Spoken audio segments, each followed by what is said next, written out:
Does the government work for us or do we work for the government? If the Federal Reserve has an infinite amount of money it can print, then why do we even need to work in the first place? Tonight, going to work versus printing cash. When the government of the United States was engaged in World War I in 1917, the Congress wanted to give President Wilson, the original nanny stater who hated blacks, Catholics, and Jews, the spending flexibility to pay for U.S. involvement in the war. But Congress didn't want to lose total control of the purse strings, so it set up a cap for the total amount that it would let the president borrow. Remember, under the Constitution, only Congress can raise money and decide how to spend it. But President Wilson persuaded his all-white, all-male, all-pro-war Congress to let him raise money via borrowing, so long as he spent it on the war. Thus was born the debt ceiling. After President Wilson was incapacitated by a stroke and the war ended, Congress enacted some fiscal restraint and began to pay off the federal debt to ensure that future generations wouldn't be burdened with the crushing taxation needed to pay the interest on the debt. But that ended quickly with the disastrous presidency of Herbert Hoover, whose borrowing and tariffs paved the way for our first socialist president, Franklin Delano Roosevelt.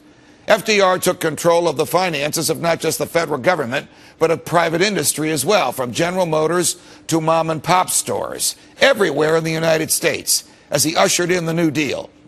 The New Deal was a 15-year-long nightmare experiment in government control of private industry and government seizing private property for below-market rates that actually prolonged the Great Depression.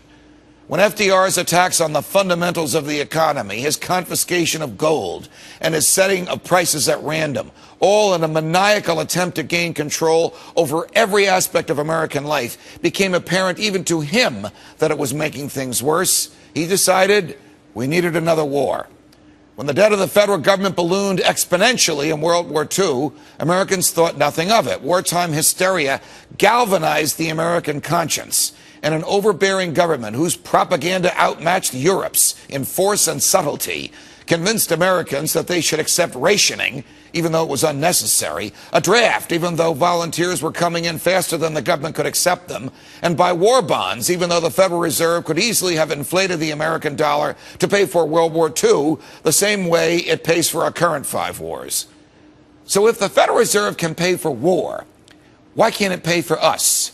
Stated differently, why do we even have to work? If infinite money can be created at the Federal Reserve, what's the point of going out and working? Can't the federal debt simply be paid off by Uncle Ben wiring a check directly to the Chinese? These are the kinds of questions I enjoyed putting to my students when I taught law school.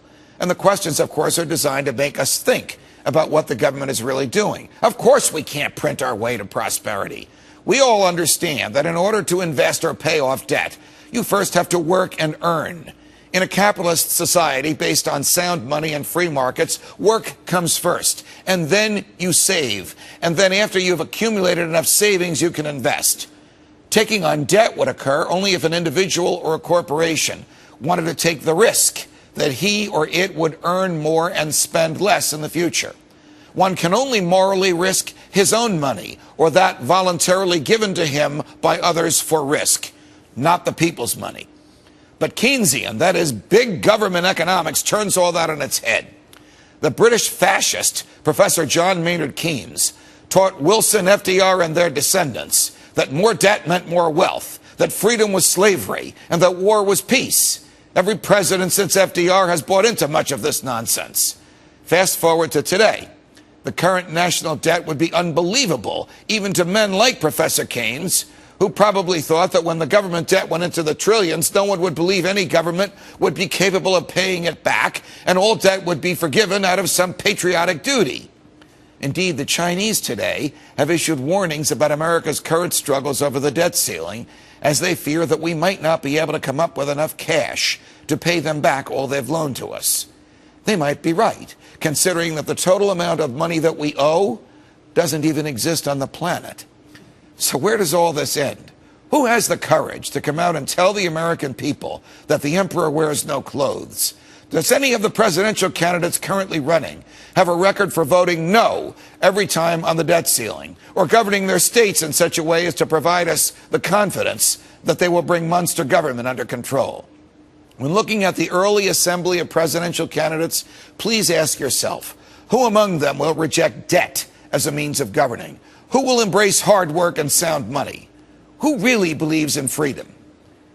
You know who these people are. The answers will not surprise you. From